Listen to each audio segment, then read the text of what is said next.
ದೇವರ ಪರಿಶುದ್ಧ ನಾಮಕ್ಕೆ ಸ್ತೋತ್ರವಾಗಲಿ. ಪ್ರಭು ಕ್ರಿಸ್ತನಲ್ಲಿ ಆತ್ಮೀಯ ದೇವಜನರೇ, ಹೋಪ್ ಚಾನೆಲ್ ಇಂಡಿಯಾದ ಮೂಲಕ ದೇವರ ಸಂದೇಶವನ್ನು ಕೇಳಲು ಕ್ರಿಸ್ತನ ಹೆಸರಿನಲ್ಲಿ ಸೇರಿ ಬಂದಂಥ ನಿಮ್ಮೆಲ್ಲರನ್ನು ವಂದಿಸುತ್ತಾ, ದೇವರ ಸೇವಕನ ಅಂತ ನಾನು ಈ ಒಂದು ದಿನದ ಧ್ಯಾನವನ್ನು ಮಾಡಲು ಕ್ರಿಸ್ತನ ನಾಮದಲ್ಲಿ ಸ್ವಾಗತಿಸುತ್ತೇನೆ. ಈ ಸಮಯದಲ್ಲಿ ನಾವು ದೇವರ ಸಹಾಯಕ್ಕಾಗಿ, ಪರಿಶುದ್ಧಾತ್ಮನ ನಡೆಸುವಿಕೆಗಾಗಿ ನಮ್ಮ ತಲೆಗಳನ್ನು ಬಾಗಿಸಿ ಪ್ರಾರ್ಥಿಸೋಣ. ಪ್ರಾರ್ಥನೆ ಮಾಡೋಣ. ಭೂಪರಲೋಕಗಳ ಒಡೆಯನು, ಸರ್ವಶಕ್ತನಾದಂಥ ತಂದೆಯಾದ ದೇವರೇ, ಕೃಪೆಯುಳ್ಳ ಕರ್ತ, ನಿನ್ನ ಪರಿಶುದ್ಧ ನಾಮಕ್ಕೆ ಸ್ತೋತ್ರ. ತಂದೆಯೇ, ನಿನ್ನ ಮಕ್ಕಳಂತ ನಾವು ನಿನ್ನ ವಾಕ್ಯವನ್ನು ಕಲಿಯಲು ಸೇರಿದ್ದೇವೆ. ನಿನ್ನ ಆತ್ಮನ ಶಕ್ತಿಯಿಂದ ನಮ್ಮನ್ನು ತುಂಬಿಸು. ಬರುವಂಥ ಮಾತು ನಿನ್ನದಾಗಿದ್ದು ಕೇಳುವಂಥ ನಾವೆಲ್ಲರೂ ಅದರಿಂದ ಆಶೀರ್ವಾದವನ್ನು ಹೊಂದುವಂತೆ, ಬದಲಾವಣೆಗಳನ್ನು ಹೊಂದುವಂತೆ ಕೃಪೆಯನ್ನು ಅನುಗ್ರಹಿಸು ತಂದೆಯೇ. ಆಮೇನ್. ಪ್ರಭು ಕ್ರಿಸ್ತನಲ್ಲಿ ಆತ್ಮೀಯ ದೇವಜನರೇ, ಈ ದಿವಸದಲ್ಲಿ ದೇವರ ಅಮೂಲ್ಯ ಪ್ರಶ್ನೆಗಳು ಅನ್ನೋ ಒಂದು ಶೀರ್ಷಿಕೆಯ ಅಡಿಯಲ್ಲಿ ಈ ದಿನದ ಪ್ರಶ್ನೆ ಕುರಿತಾಗಿ ನಾವು ಧ್ಯಾನ ಮಾಡಲಿಕ್ಕಿದ್ದೇವೆ. ಈ ದಿನದ ಪ್ರಶ್ನೆ 1ನೇ ಅರಸುಗಳ ಪುಸ್ತಕ 19ನೇ ಅಧ್ಯಾಯ 9ನೇ ವಚನದಲ್ಲಿ ಬರೆದಿರುವಂಥದ್ದನ್ನು ನಾವು ನೋಡೋಣ. 1ನೇ ಅರಸುಗಳ ಪುಸ್ತಕ 19ನೇ ಅಧ್ಯಾಯ 9ನೇ ವಚನದ ಕೊನೆಯ ಭಾಗ. ಆಗ ಅವನಿಗೆ ಯೆಹೋವನಿಂದ, ಎಲೀಯನೇ, ನೀನು ಇಲ್ಲೇನು ಮಾಡುತ್ತೀ ಎಂಬ ವಾಣಿಯು ಕೇಳಿಸಿತು ಎಂಬುದಾಗಿ ಬರೆದಿರುವಂಥದ್ದನ್ನು ನೋಡ್ತೇವೆ. ದೇವರು ಎಲೀಯನಿಗೆ ಕೇಳುವಂಥ ಪ್ರಶ್ನೆ, ಎಲೀಯನೇ, ನೀನು ಇಲ್ಲೇನು ಮಾಡುತ್ತೀ ಎಂಬುದಾಗಿ. ಹಾಗಾದರೆ ಈ ಎಲೀಯನು ಯಾರು? ಈ ಎಲೀಯನ ಕುರಿತಾಗಿ ನಾವು ಸ್ವಲ್ಪ ತಿಳಿದುಕೊಳ್ಳೋಣ. ಎಲೀಯನು ಒಬ್ಬ ಪ್ರವಾದಿ, ದೇವರ ಸೇವಕ. ಈ ಎಲೀಯನು ಬಹಳ ಶಕ್ತಿಶಾಲಿಯಾದಂಥ, ಪ್ರಾರ್ಥನಾ ವೀರನಾದಂಥ ವ್ಯಕ್ತಿ. ಈ ಎಲೀಯನು ದೇವರ ಜೊತೆಗೆ ಬಹಳ ನಿಕಟವಾದಂಥ ಸಂಬಂಧವನ್ನು ಇಟ್ಟುಕೊಂಡಂಥ ವ್ಯಕ್ತಿ. ಈ ಎಲೀಯನು ಯಾವಾಗಲೂ ದೇವರ ಜೊತೆಗೆ ನೇರವಾಗಿ ಮುಖಾಮುಖಿಯಾಗಿ ಮಾತನಾಡ್ತಾ ಇದ್ದಂಥ ವ್ಯಕ್ತಿ. ದೇವರ ಭಯ ಭಕ್ತಿಯಲ್ಲಿ, ದೇವರ ಅನ್ಯೂನ್ಯತೆಯಲ್ಲಿ, ನಂಬಿಕೆಯಲ್ಲಿ ಜೀವಿಸ್ತಾ ಇದ್ದಂಥ ವ್ಯಕ್ತಿ, ಪ್ರಾರ್ಥನಾ ವೀರನಾದಂಥ ವ್ಯಕ್ತಿ ಈತನಾಗಿರ್ತಾನೆ. ಈತನು ಪ್ರಾರ್ಥಿಸುವಾಗ ದೇವರು 3.5 ವರ್ಷಗಳ ಕಾಲ ಈತನ ಪ್ರಾರ್ಥನೆಯನ್ನು ಕೇಳಿ ದೇವರು ಮಳೆಯನ್ನೇ ಬಾರದಂತೆ ತಡೆದನು. ಪುನಃ ಈತನು ದೇವರ ಹತ್ರ ಪ್ರಾರ್ಥನೆ ಮಾಡುವಾಗ ದೇವರು ಈತನ ಪ್ರಾರ್ಥನೆಯನ್ನು ಕೇಳಿ ಕೆಲವೇ ನಿಮಿಷಗಳಲ್ಲಿ ಧಾರಾಕಾರವಾದಂಥ ಮಳೆಯನ್ನು ದೇವರು ಸುರಿಸ್ತಾನೆ. ಅಷ್ಟು ಮಾತ್ರವಲ್ಲ, ಈತನು ಪ್ರಾರ್ಥಿಸುವಾಗ ದೇವರು ಬಹಳ ಮಹತ್ತರವಾದಂಥ ಅದ್ಭುತ ಕಾರ್ಯಗಳನ್ನು ಮಾಡುವಾತನಾಗಿದ್ದಾನೆ. 3.5 ವರ್ಷಗಳ ಕಾಲ ಒಬ್ಬ ವಿಧವೆಯ ಮನೆಯಲ್ಲಿ ಒಂದು ಸ್ವಲ್ಪ ಮೊಗೆಯಲ್ಲಿದ್ದಂಥ ಸ್ವಲ್ಪ ಎಣ್ಣೆ, ಸ್ವಲ್ಪ ಹಿಟ್ಟು, 3.5 ವರ್ಷಗಳ ಕಾಲ ಅದು ಮುಗಿಯದೇ ಇರುವಂಥ ರೀತಿಯಲ್ಲಿ ಅದ್ಭುತವನ್ನು ಮಾಡಿ ಅದನ್ನು 3 ಜನ ತಿಂದು 3.5 ವರ್ಷಗಳ ಕಾಲ ಬದುಕಿದರು ಎಂಬುದಾಗಿ ನಾವು ದೇವರ ವಾಕ್ಯದಲ್ಲಿ ನೋಡ್ತೇವೆ. ಎಲೀಯನು ದೇವರ ಸಂಗಡ ಬಹಳ ನಿಕಟವಂಥ ಸಂಬಂಧನ ಇಟ್ಕೊಂಡಂಥ ವ್ಯಕ್ತಿ.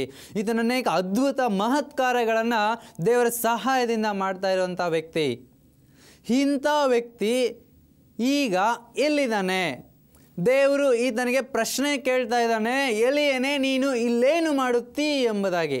ಹಾಗಾದರೆ ಎಲೀಯನು ಎಲ್ಲಿ ಹೋಗಿದ್ದಾನೆ? ಆತನು ಏನು ಮಾಡ್ತಾ ಇದ್ದಾನೆ? ಆತನು ನಿಜವಾಗ್ಲೂ ಮಾಡಬೇಕಾಗಿದ್ದದ್ದು ಏನಾಗಿತ್ತು? ಆದರೆ ಆತನು ಏನು ಮಾಡ್ತಾ ಇದ್ದಾನೆ? ಈ ವಿಷಯಗಳನ್ನು ಸ್ವಲ್ಪ ಹೊತ್ತು ನಾವು ಧ್ಯಾನ ಮಾಡೋಣ. ಇದೇ 1ನೇ ಅರಸುಗಳ ಪುಸ್ತಕ 18ನೇ ಅಧ್ಯಾಯದಲ್ಲಿ ನಾವು ಒಂದು ದೊಡ್ಡದಾದಂಥ ಘಟನೆಯನ್ನು ಅಲ್ಲಿ ನಾವು ನೋಡ್ತೇವೆ. ಇಲ್ಲಿ ಒಂದು ಪರೀಕ್ಷೆ ನಡೆಯುವಂಥದ್ದನ್ನು ನಾವು ನೋಡ್ತೇವೆ. ಸತ್ಯದೇವರು ಬಾಳನೋ ಅಥವಾ ಸತ್ಯದೇವರು ಯೆಹೋವನೋ ಎಂಬ ವಿಷಯದಲ್ಲಿ ಒಂದು ದೊಡ್ಡ ಪರೀಕ್ಷೆ ನಡೆಯುವಂಥ ಒಂದು ದೃಶ್ಯವನ್ನು ನಾವು 18ನೇ ಅಧ್ಯಾಯದಲ್ಲಿ ಓದ್ತೇವೆ.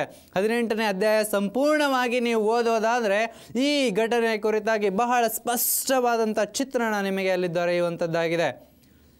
ಬಾಳ ಅಂತ ಹೇಳೋದಾದರೆ ಈ ದೇವರ ಕುರಿತಾಗಿ ಇಸ್ರಾಯೇಲರಲ್ಲಿ ಇದ್ದಂಥ ಒಂದು ಭಾವನೆ ಏನಂದರೆ, ಈ ಬಾಳನು ಮಳೆಯನ್ನು ಸುರಿಸುವಂಥ ದೇವರು ಎಂಬುದಾಗಿ ಅನ್ಯ ಜನರು ಭಾವಿಸ್ತಾರೆ.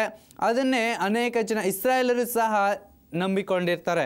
ಯಾಕಂದರೆ ಅವರು ಈ ಅನ್ಯ ಜನರೊಂದಿಗೆ ಸೇರಿ ಇಜ್ಜೋಡಾಗಿ ತಮ್ಮನ್ನು ತಾವು ಕೆಡಿಸಿಕೊಂಡಿರ್ತಾರೆ. ಇಂಥ ಸಮಯದಲ್ಲಿ ಈ ಬಾಳನ ಪ್ರವಾದಿಗಳಿಗೂ ಅಶೇರ್ ದೇವತೆಯ ಪ್ರವಾದಿಗಳಿಗೂ ಹಾಗೂ ಎಲಿಯನಿಗೂ ಇಬ್ಬರ ಮಧ್ಯದಲ್ಲಿ ಒಂದು ದೊಡ್ಡ ವಿವಾದ, ಒಂದು ಪರೀಕ್ಷೆ ಏರ್ಪಡುವಂಥದ್ದನ್ನು ನಾವು ನೋಡ್ತೇವೆ. ಇಲ್ಲಿ ಎಲಿಯನು ಜನರನ್ನು, ಆ ಬಾಳ್ ದೇವತೆಯ 400 ಪ್ರವಾದಿಗಳನ್ನು, ಅಶೇರ್ ದೇವತೆಯ 450 ಪ್ರವಾದಿಗಳನ್ನು, ಒಟ್ಟಿನಲ್ಲಿ 850 ಪ್ರವಾದಿಗಳನ್ನು ಕರ್ಮೇಲ್ ಬೆಟ್ಟಕ್ಕೆ ಆಹ್ವಾನಿಸ್ತಾನೆ. ಆ ಕರ್ಮೇಲ್ ಬೆಟ್ಟದಲ್ಲಿ ಆತನು ಅವರಿಗೆ ಬೆಳಗಿನಿಂದ ಸಾಯಂಕಾಲದವರೆಗೂ ಸಮಯವನ್ನು ಕೊಡ್ತಾನೆ. ನೀವು ಒಂದು ಯಜ್ಞವೇದಿಯನ್ನು ಕಟ್ಟಿ ಒಂದು ಹೋರಿಯನ್ನು ಅದರ ಮೇಲೆ ನೀವೇನು ಮಾಡಿ ಕತ್ತರಿಸಿ ಇಡಿ. ಆದರೆ ಬೆಂಕಿಯನ್ನು ಮಾತ್ರ ಹಚ್ಚಕೂಡದು. ಬೆಂಕಿ ದೇವರಿಂದ ಬರಬೇಕು. ನಿಮ್ಮ ದೇವರು ನಿಜವಾದಂಥ ದೇವರಾಗಿದ್ದರೆ, ಬಾಳ್ ದೇವತೆ ನಿಜವಾದಂಥ ದೇವರಾಗಿದ್ದರೆ ನೀವು ನಿಮ್ಮ ಬಾಳ್ ದೇವರಿಗೆ ಆರಾಧನೆ ಮಾಡಿರಿ, ಆತನನ್ನು ಕರೀರಿ.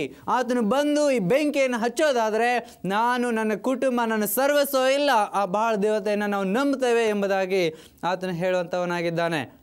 ಬೆಳಗಿನ ಜಾವದಲ್ಲಿ ಆತನ ಎಲ್ಲ ಬಾಳ್ ದೇವರ, ಅಶೇರ್ ದೇವರ ಪ್ರವಾದಿಗಳು ಬರ್ತಾರೆ, ಯಜ್ಞವೇದಿಯನ್ನು ಕಟ್ತಾರೆ. ಯಜ್ಞವೇದಿಯ ಮೇಲೆ ಕಟ್ಟಿಗೆಗಳನ್ನು ಇಟ್ಟು ಆ ಹೋರಿಯನ್ನು ಕತ್ತರಿಸಿ ಅದರ ಮೇಲೆ ಇಟ್ಟು ಆ ಜನರು ಬಾಳ್ ದೇವನಿಗಾಗಿ ಪ್ರಾರ್ಥನೆ ಮಾಡ್ತಾರೆ, ಮೊಣಕಾಲು ಊರ್ತಾರೆ, ಗೋಳಾಡ್ತಾರೆ, ಅಳ್ತಾರೆ, ಏನೆಲ್ಲ ಮಾಡ್ತಾರೆ, ಜಿಗಿತಾರೆ, ಕುಣಿತಾರೆ. ಏನೆಲ್ಲ ಮಾಡಿದರೂ ಸಹ ಆ ಬಾಳ್ ದೇವರು ಪ್ರತ್ಯಕ್ಷನಾಗೋದಿಲ್ಲ. ಎಲಿಯನವ್ರಿಗೆ ಹೇಳ್ತಾನೆ, ಮೋಸ್ಟ್ಲಿ ನಿಮ್ಮ ದೇವರು ಮಲ್ಕೊಂಡು ನಿದ್ರಿಸ್ತಾ ಇರ್ಬೋದು, ಇನ್ನೂ ಜೋರಾಗಿ ಕಿರುಚ್ರಿ, ಅರಚ್ರಿ, ಗೋಳಾಡ್ರಿ, ಬರ್ತಾನೆ, ಬರೋದಾದರೆ ಆತನು ಮಲಗಿದ್ದಾದರೆ ಎದ್ದೇಳ್ತಾನೆ ಎಂಬುದಾಗಿ ಆತನು ಹೇಳ್ತಾನೆ. ಆದರೆ ಇವರು ತಮ್ಮ ಮೈಯೆಲ್ಲ ಪೊರ್ಚಿಕೊಂಡು ಚಾಕುವಿನಿಂದ ನಾನಾ ಥರವಂಥ ಆಯುಧಗಳಿಂದ ತಮ್ಮ ದೇಹವನ್ನೆಲ್ಲ ಚುಚ್ಚಿಕೊಂಡು ಹಿಂಸಿಸಿಕೊಂಡು ಬಾಳನಿಗಾಗಿ ಮೊರೆ ಇಡ್ತಾರೆ, ಗೋಳಾಡ್ತಾರೆ. ಆದರೆ ಸಾಯಂಕಾಲ 3 ಗಂಟೆ ಆದರೂ ಸಹ ಆ ಬಾಳ್ ದೇವರು ಅಲ್ಲಿ ಬರೋದಿಲ್ಲ. ಅದು ದೇವರು ಆಗಿದ್ದರೆ ತಾನೇ ಆತನು ಅಲ್ಲಿ ಬರಲಿಕ್ಕೆ ಸಾಧ್ಯ. ಅದು ದೇವರೇ ಅಲ್ಲ ಅಂದಮೇಲೆ ಅದನ್ನು ಹೇಗೆ ತಾನೇ ಅಲ್ಲಿ ಬರಲಿಕ್ಕೆ ಸಾಧ್ಯ? ಆದರೂ ಆ ದೇವರು ಬರಲೇ ಇಲ್ಲ ಎಂಬುದಾಗಿ ನಾವು ನೋಡ್ತೇವೆ.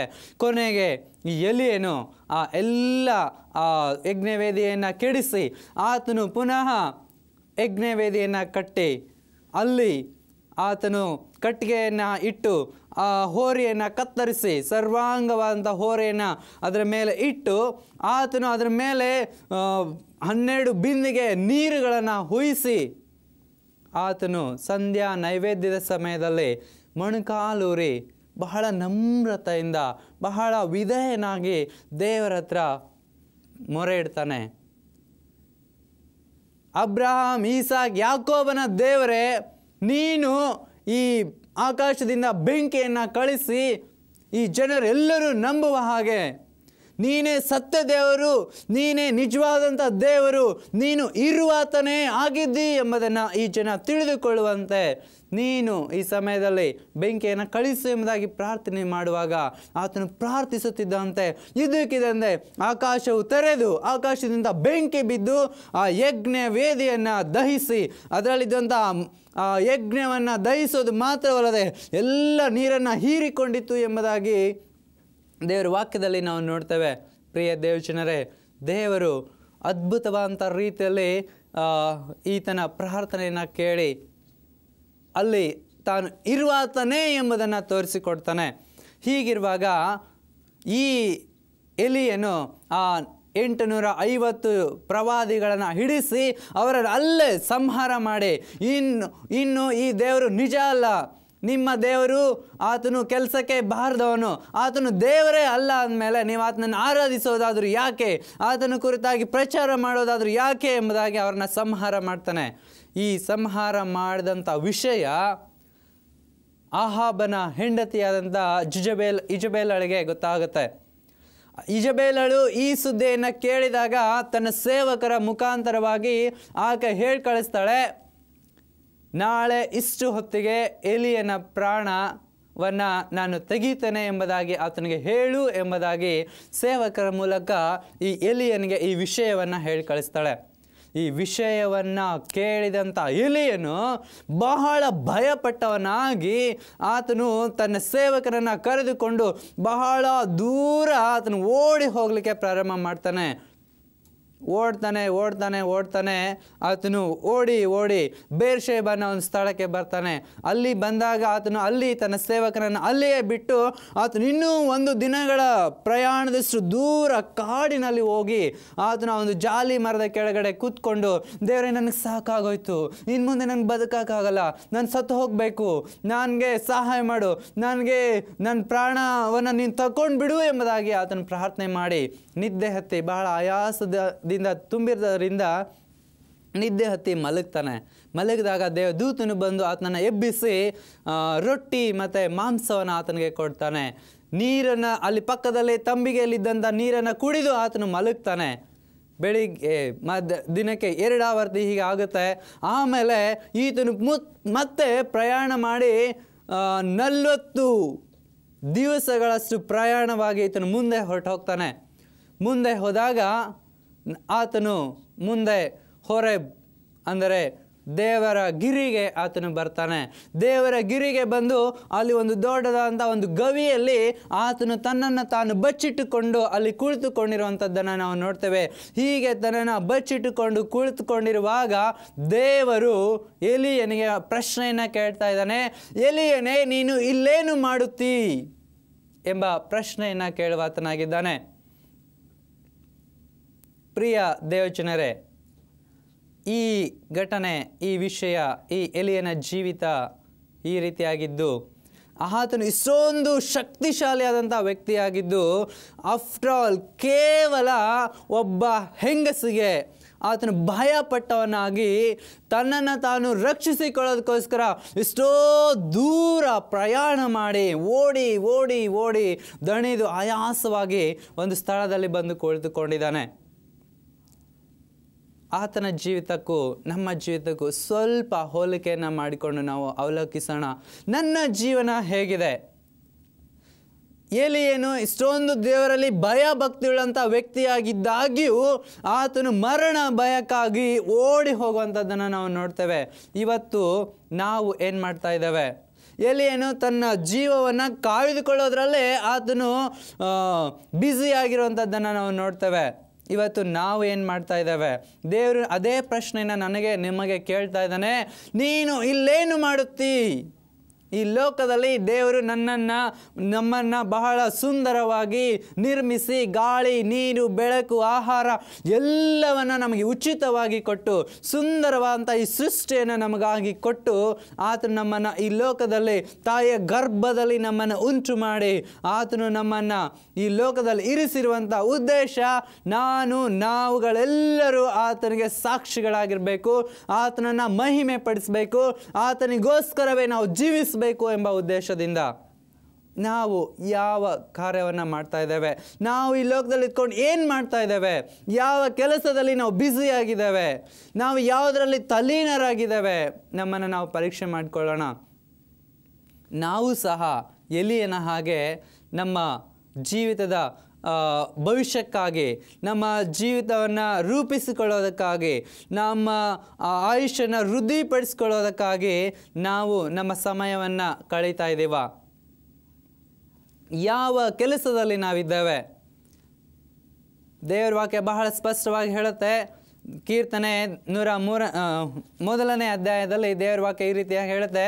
ಭಕ್ತನಂತ ದಾವೀದನು ಬರೀತಾನೆ, ಯಾವನು ದುಷ್ಟರ ಆಲೋಚನೆಯಂತೆ ನಡೆಯದೆ, ಪಾಪಾತ್ಮರ ಮಾರ್ಗದಲ್ಲಿ ನಿಂತುಕೊಳ್ಳದೆ, ಧರ್ಮ ನಿಂದಕರೊಡನೆ ಕೂತುಕೊಳ್ಳದೆ, ಯೆಹೋವನಲ್ಲಿ ಭಯ ಭಕ್ತಿಯುಳ್ಳವನಾಗಿ ಆತನ ವಾಕ್ಯಗಳನ್ನು ಹಗಲು ಇರುಳು ಧ್ಯಾನಿಸುತ್ತಾನೋ ಅವನು ಎಷ್ಟೋ ಧನ್ಯನು ಎಂಬುದಾಗಿ ದೇವರ ವಾಕ್ಯ ಹೇಳುವಂಥದ್ದಾಗಿದೆ. ಇವತ್ತು ನಮ್ಮನ್ನು ನಾವು ಪರೀಕ್ಷೆ ಮಾಡಿಕೊಳ್ಬೇಕಾಗಿದೆ. ನಾನು ಯಾರ ಸಂಗಡ ಕೂತುಕೊಳ್ತಾ ಇದ್ದೇನೆ? ಯಾರ ಸಂಗಡ ನಿಂತುಕೊಳ್ತಾ ಇದ್ದೇನೆ? ಯಾರ ಸಂಗಡ ನಡೀತಾ ಇದ್ದೇನೆ? ದುಷ್ಟರ ಆಲೋಚನೆ ಅಂತ ನಾನು ಜೀವಿಸ್ತಾ ಇದ್ದೀನ? ಪಾಪಾತ್ಮರ ಮಾರ್ಗದಲ್ಲಿ ನಿಂತುಕೊಳ್ತಾ ಇದ್ದೀನ? ಧರ್ಮ ನಿಂದಕರೊಡನೆ ನಾನು ಕೂತುಕೊಳ್ತಾ ಇದ್ದೇನ? ನಮ್ಮನ್ನು ನಾವು ಪರೀಕ್ಷೆ ಮಾಡಿಕೊಳ್ಬೇಕಾಗಿದೆ ಪ್ರಿಯರೇ. ಏನು ಮಾಡ್ತಾ ಇದ್ದೀವಿ ನಾವು? ಯಾವುದಕ್ಕೋಸ್ಕರ ನಾವು ಉಂಟಾಗಿದ್ದೇವೆ, ನಾವು ನಿಜವಾಗ್ಲೂ ಮಾಡಬೇಕಾದಂಥ ಕಾರ್ಯ ಏನು, ಈ ವಿಷಯವಾಗಿ ಸ್ವಲ್ಪ ನಮ್ಮ ಗಮನವನ್ನು ನಾವು ದೇವರ ಕಡೆಗೆ ತಿರುಗಿಸೋಣ, ದೇವರ ವಾಕ್ಯದ ಕಡೆಗೆ ತಿರುಗಿಸೋಣ.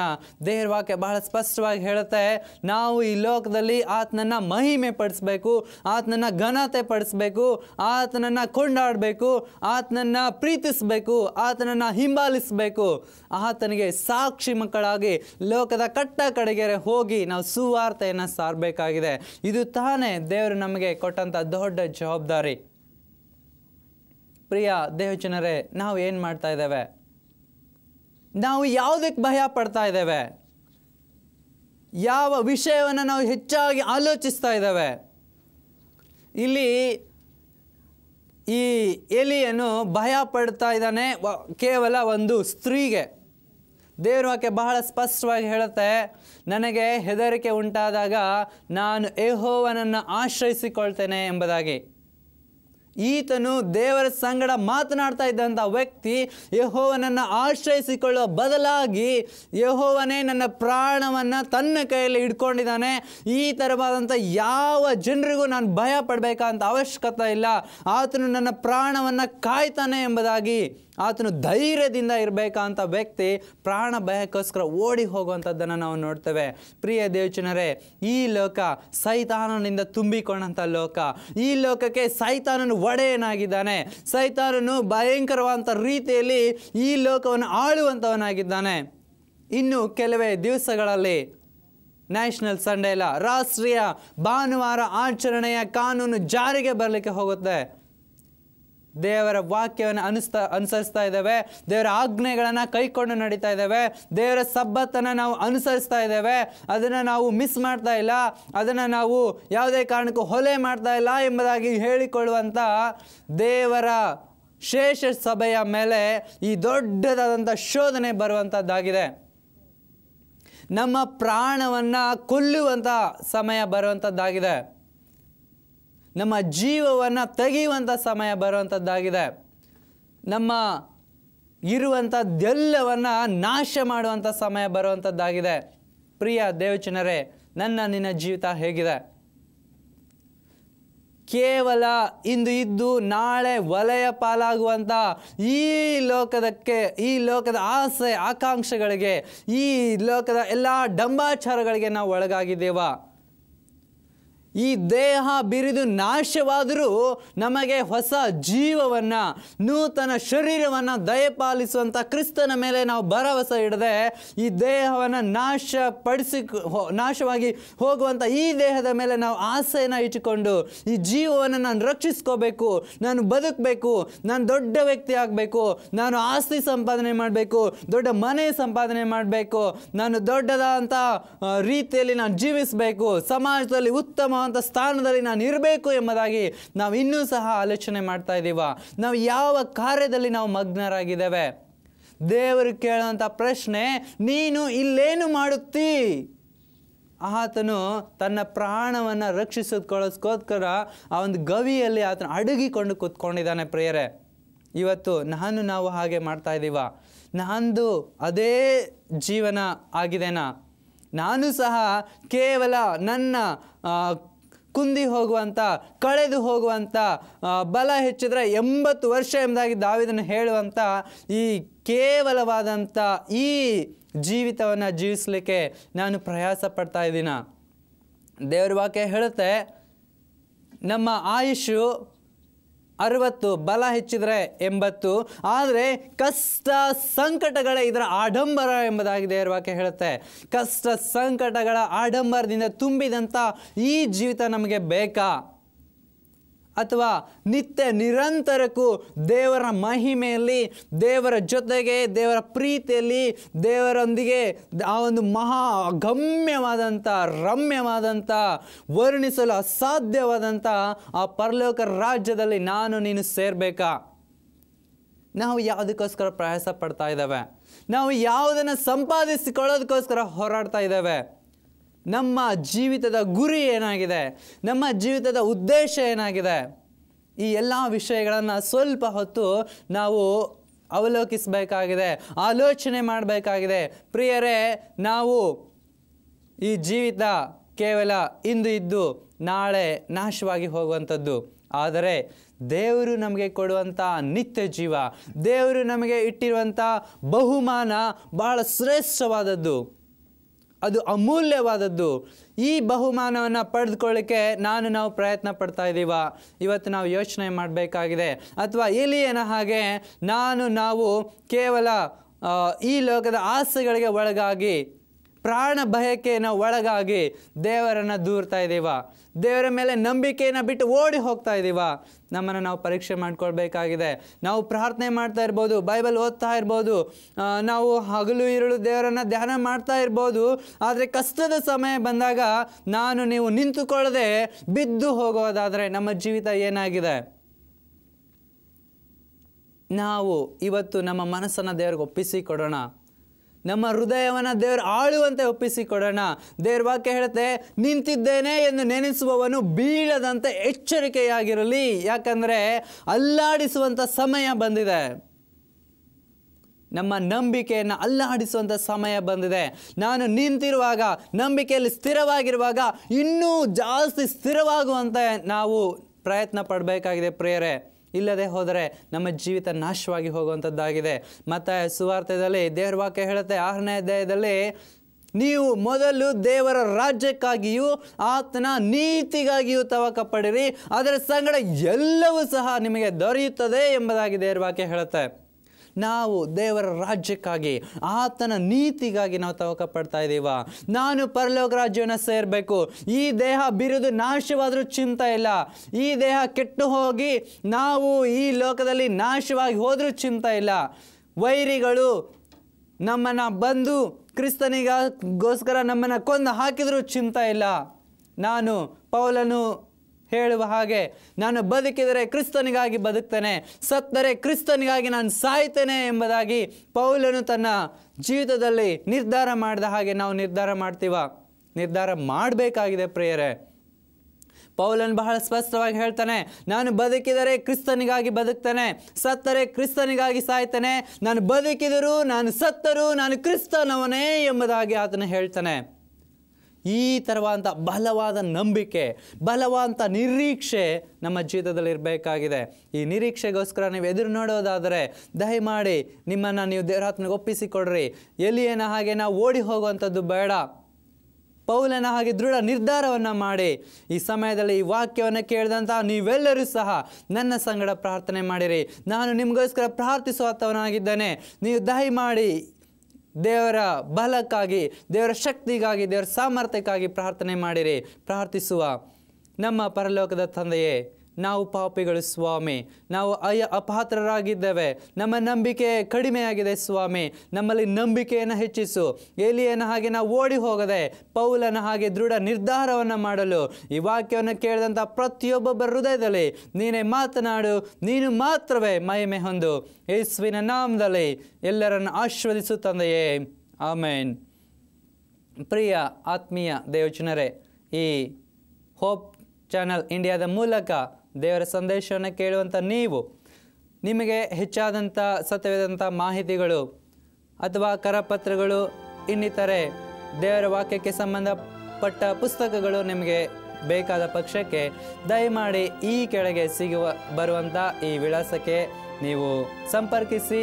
ಖಂಡಿತವಾಗಿಯೂ ದೇವರು ನಿಮ್ಮನ್ನು ಆಶೀರ್ವದಿಸ್ತಾರೆ. ದೇವರು ನಿಮ್ಮ ಸಂಗಡ ಇದ್ದು ನಿಮ್ಮನ್ನು ಮುನ್ನಡೆಸಲಿ. ಆಮೇನ್.